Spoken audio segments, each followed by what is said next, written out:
Hello, hello, hello, and welcome to our podcast about sustainability. My name is Malak. My name is Greg. Today, we are doing a little bit of an interview about sustainability and how it has changed over the years and how it has affected us today. The lack of or the existence of it, if we need it. Okay, can you tell me a little bit about yourself, Greg? My name is Greg Mazzati. That indicates I have an Italian background. So I grew up in Halifax and very familiar with the city. And so with regard to sustainability, do you want to get into that now, travel, etc., or just, so I was like, probably like you and your family. I know your family well, and high school and university, and we had to work. It was a large family. We had 6 kids, and if you wanted more than the basics, you had to go get a job, and so that meant commuting in the city, a lot of walking, etc. So no different than any other person growing up in a neighborhood or a city. All right, can you tell me a little bit about everyday habits that you had in your youth that would be now considered sustainable in comparison to now is more something thrifty? So to me, sustainable means that it can go on. So what can you define sustainability for me? Because that's the way I see it. We can do it today, tomorrow, and the next day, and just keep on that path. I would say that's like the common definition for sustainability. In this case, you could talk about things you've reused, things you've done that would I think sustainability is also cost efficient. So back home, we do a lot of reusing random items around the house instead of throwing them away immediately, stuff like that. So in other words, it's a new term for life.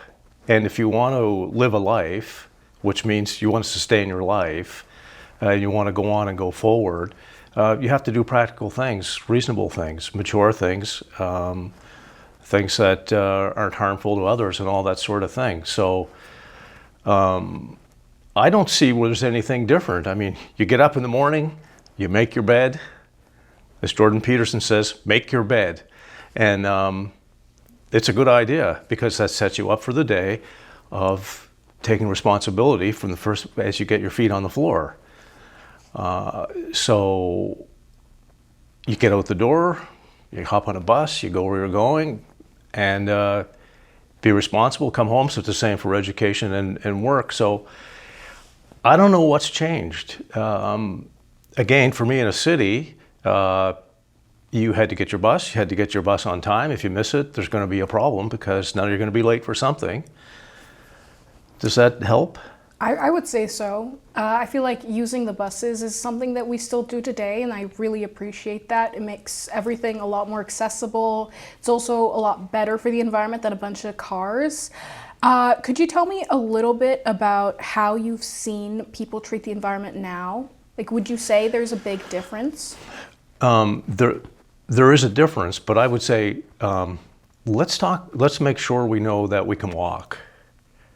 I mean, if you can have time to walk to class or to school, I would usually just take the bus, but if I could walk, I would walk, and if I'd walk home, I could walk home, because that's part of sustainability. You have to be healthy, and a lot of times, sometimes I wouldn't take the bus because it's just so crowded. I mean, somebody's you're right in somebody's neck or the back of their head or something while you're on a bus, and it's not a nice environment. And you're jammed right up to the doors. So I don't know. Is that sustainability?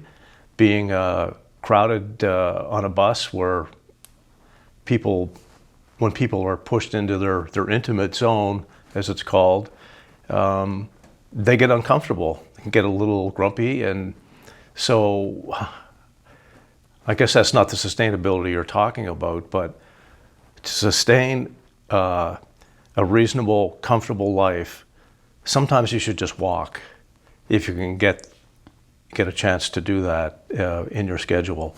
The environment is what you wanted to get to. Yes, how people are now treating the environment. So I don't see litter like I used to. But even then, littering was essentially a crime.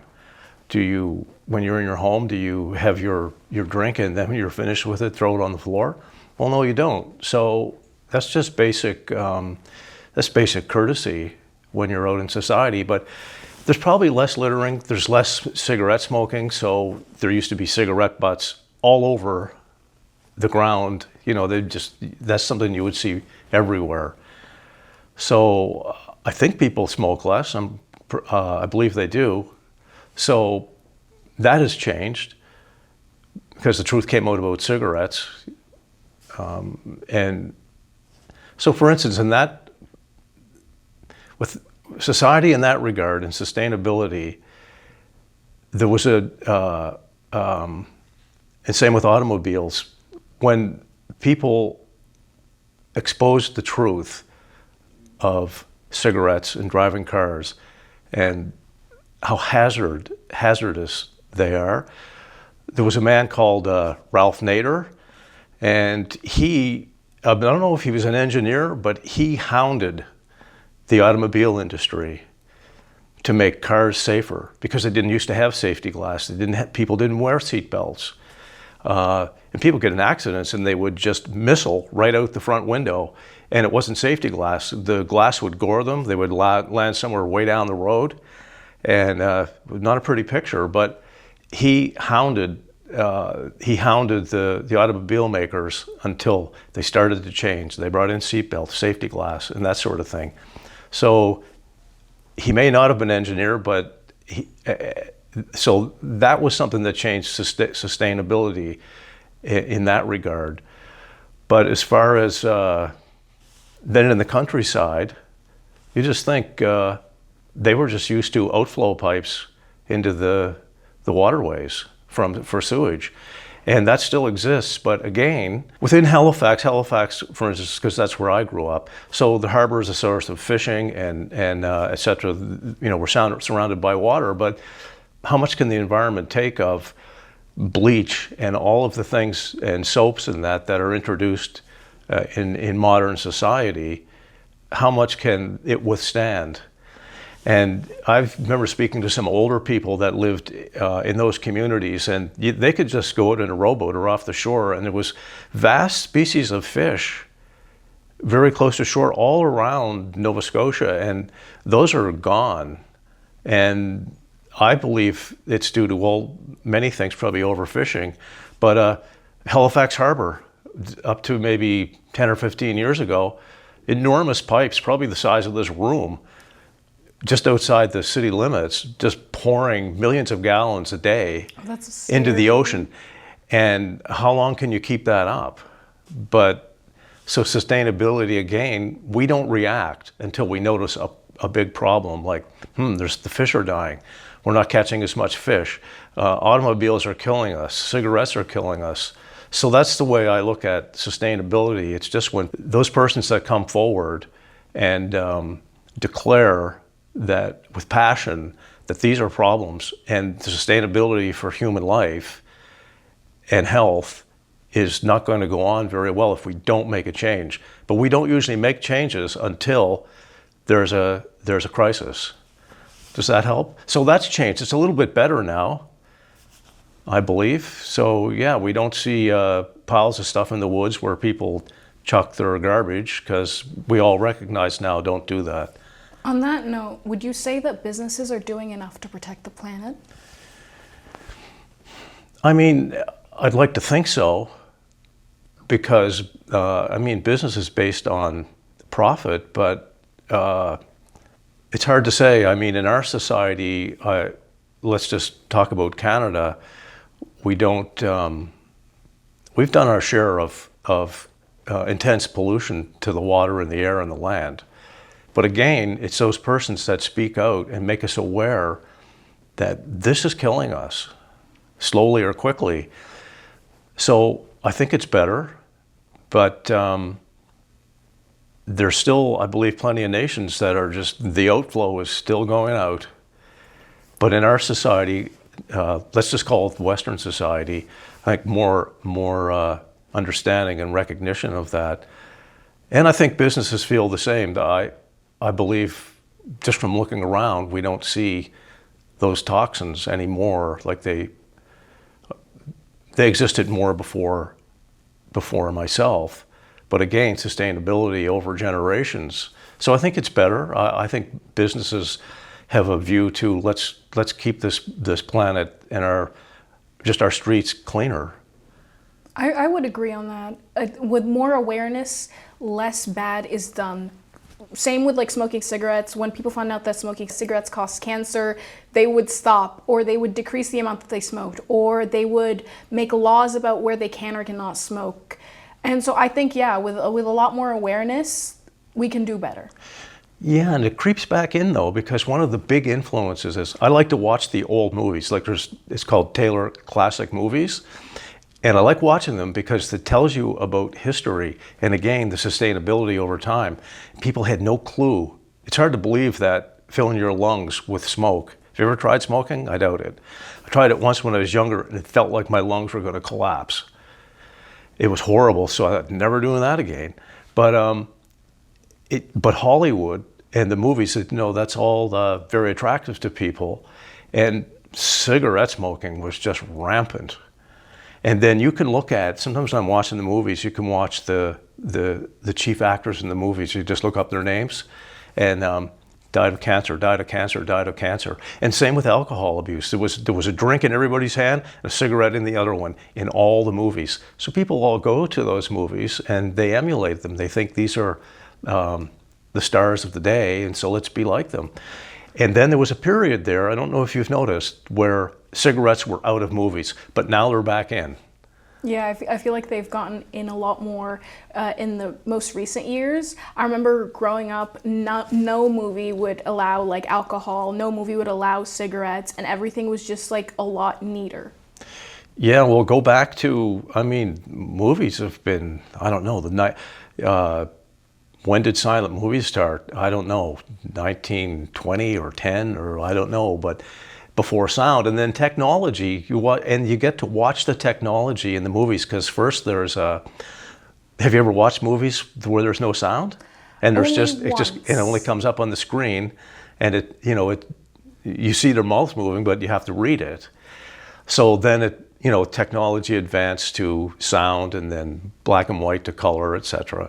But it influences people. So again, it's that influence as a factor in sustainability, because I would say that smoking's probably increasing again, because I'm seeing it in just about every movie now. It's back in, and it's unfortunate. Yeah, I've been seeing a lot of people smoking cigarettes on the street, and it's been really hard walking behind them, and the smoke blows into your face. Hey, listen, good point. I went to a concert Tuesday evening, and there was people in front of us, probably in their late teens to early 20s, and they were ahead of us smoking. And we were up against a wall in a lineup, and it was a Leonard Skinner concert. And I thought, oh no, not this again, because it used to be that everybody in that row would be smoking, and it's just unbearable.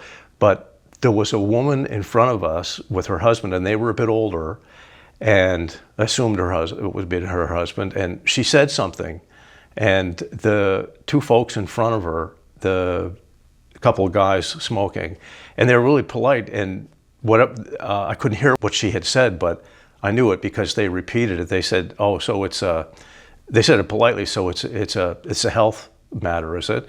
And she said yes, and he said no problem, and they put their cigarettes up against the wall, but she got to enjoy standing in the lineup without breathing cigarette smoke. I know this isn't a health interview, but I think that's part of sustainability. So do you see the connection with sustainability? Absolutely. With all the gas emissions that are going into the air because of factories, it's just like having a cigarette smoke being blown in your face. So let's, if we put that in a business concept, again, cigarette companies are in business to make money. They've been sued for billions, but still they go to other countries, because apparently there's other countries with heavy populations, and smoking is rampant. So they just go market there. But again, that's the, I don't know, do they care? It doesn't seem that they do. Let's just let's have smoking in movies again, and somehow it creeps in. So I think if you were in business and cigarettes were, myself too, were that business, I wouldn't be interested in it.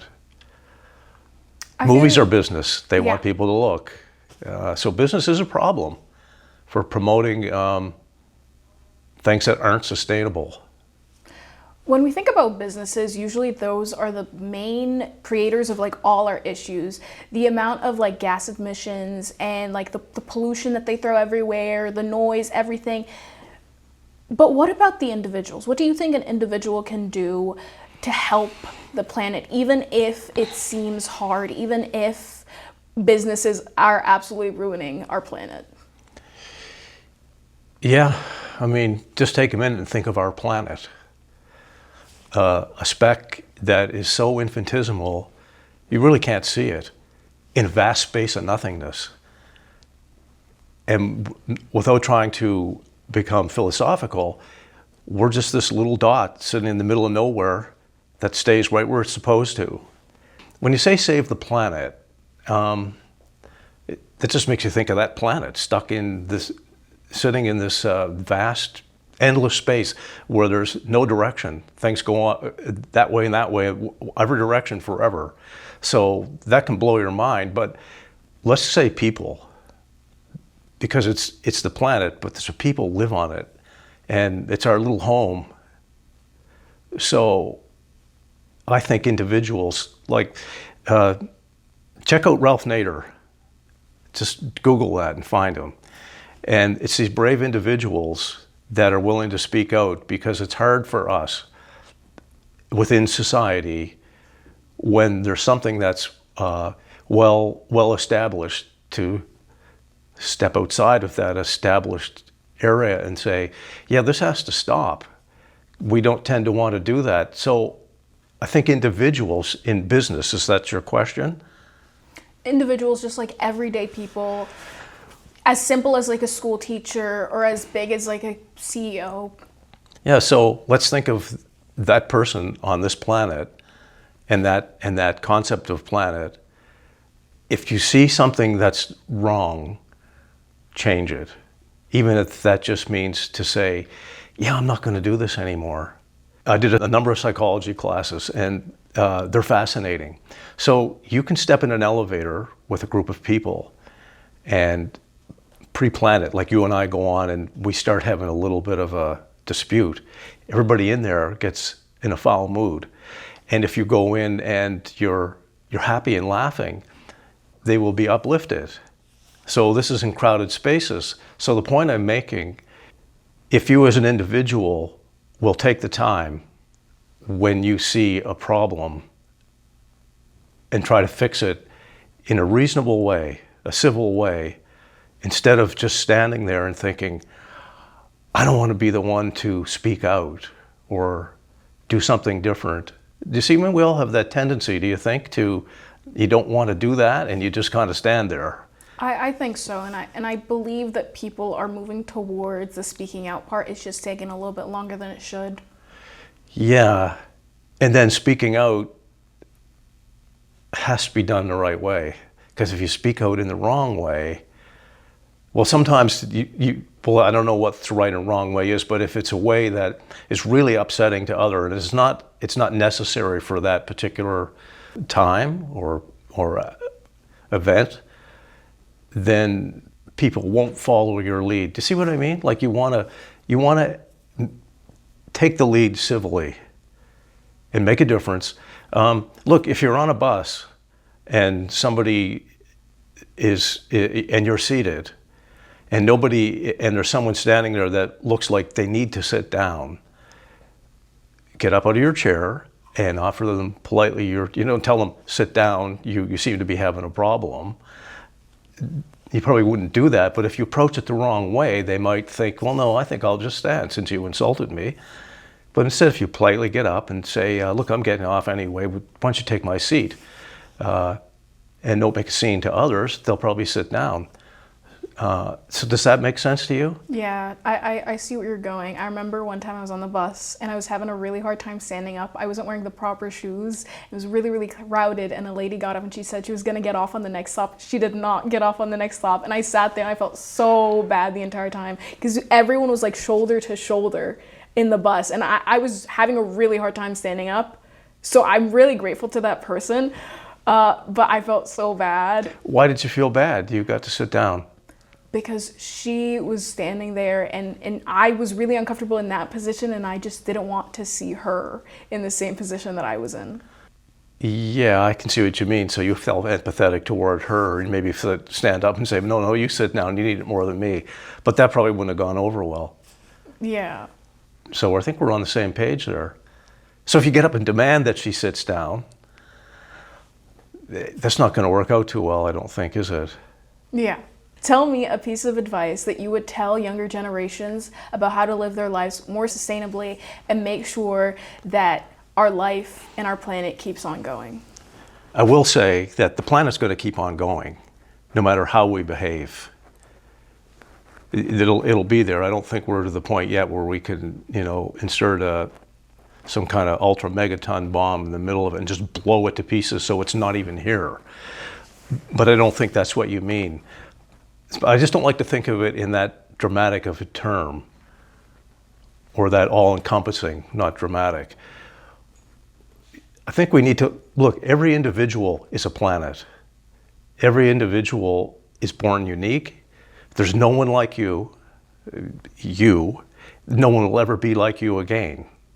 So, and your experiences in life are completely different than mine, and everybody in a crowd, they all have different backgrounds, just a whole plethora of events that have influenced their life and who they are.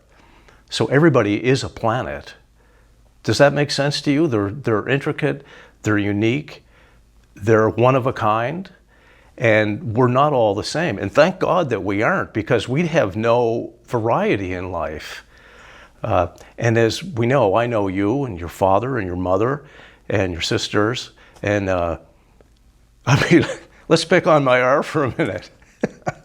Yeah, you'd have to know her sister, Mayar. She is one of a kind, isn't she? Oh yeah, she is. And I see Mayar in you, but I see your father in you too. And Mayar is, the whole room lights up when Mayar enters. And if she's there for too long, everybody has a headache. But she will say, oh, sorry, am I talking too much or too loud? So she can absorb it.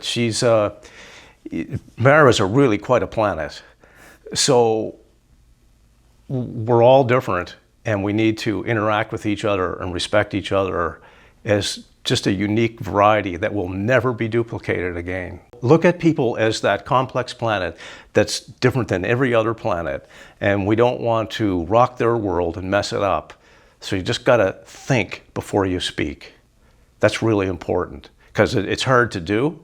It's easier to get angry than it is to be friendly. It's easier to lash out physically than it is to keep your hands to yourself, because we seem to have this predisposition to suddenly lash out, say something you shouldn't, or do something you shouldn't. Somehow it's easier. But if you just stop for a minute and think before you say something, your life will be a lot better, and theirs will be a lot better. And if we can all do that, we'll sustain each other. Look at the wars. I mean, let's not get too far off, but let's just launch a bunch of shots off at this person or that person. Just stand back for a minute. I'm not saying we won't move too off in that realm, I guess, but just think before you act, think before you speak. We have no idea what's gone on in that person's life today, or has been going on for days and days and days, before we lash out at them. Do to that person what you'd want done to yourself. And I think people should think about our planet the same way. Yeah, because our planet will be sustained if we do it. It's symbiotic. It'll just happen. If we each behave that way, how is your planet going to be unsustainable? There's this app that you can pull up, and it tells you your ecological footprint, and if the world, everyone behaved the same way you did, how many planets you'd need. And we did it in my class. I got 4.2 planets to sustain everyone's life, and I thought I was living pretty sustainably, and I thought that was really That's pretty interesting. embarrassing and also funny at the same time. So does that mean your planet could cease to exist, or it could? It can't regenerate itself. So stuff like deforestation or desertification, I think that's the word, all that stuff happens, and a bunch of natural disasters would happen if the world and everyone behaved the same way. Yeah, so says the app, but so we haven't moved into technology either. So I agree with you. That sounds pretty interesting and makes a lot of sense. But again, apps are based on statistics and graphs and charts, and human nature and nature itself doesn't really follow those, because it's almost impossible to predict what a human being is going to do next based on the types of things we spoke about. We're so complex, and you can, yes, generally, if I push somebody, they're going to react. I don't mean that, but yeah, apps are useful, but look, there's reality. So let's do this, for instance. You contacted me to do this with you, which I'm really pleased to do. It's a lot of fun. I'm very grateful that you're here.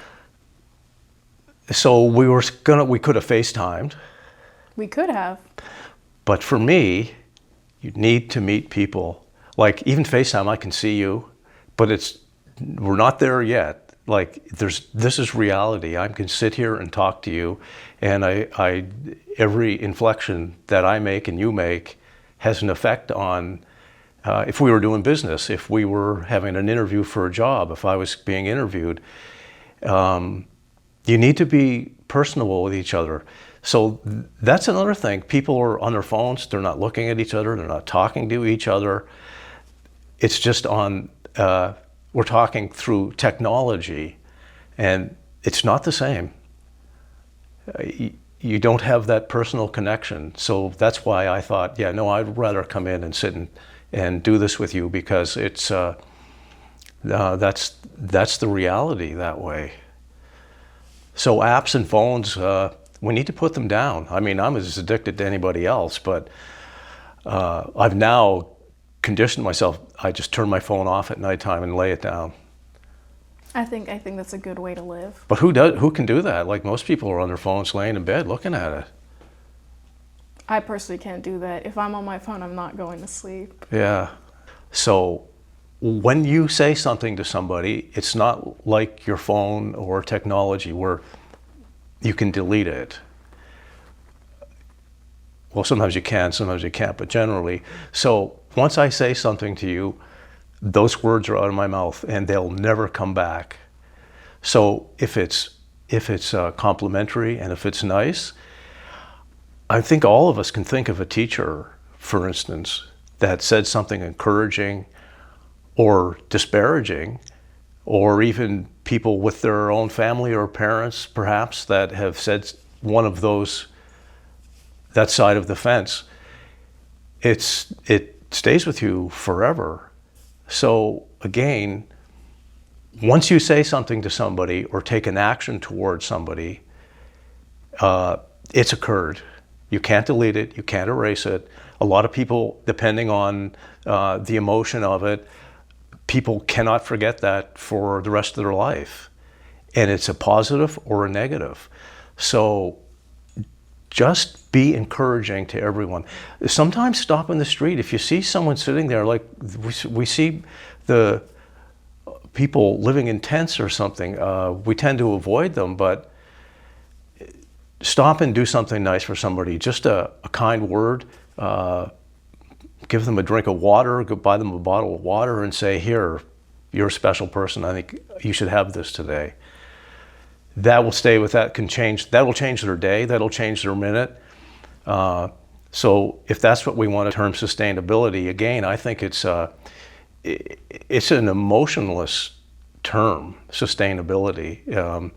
I really don't have I wish I could think of a better word. I think it should be replaced.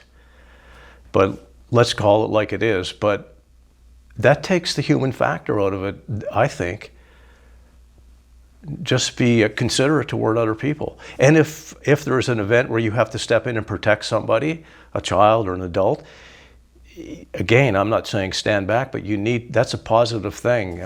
I can think of a teacher that had, or two, that had said things that affected me throughout my life in both realms, either positive or negative. And I think, let's not pick on teachers, but a stranger on the street, anybody, just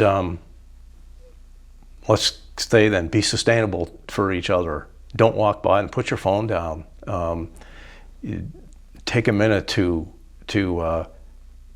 make that person feel better if you can. Or do you ever pick up litter on the street if you see it?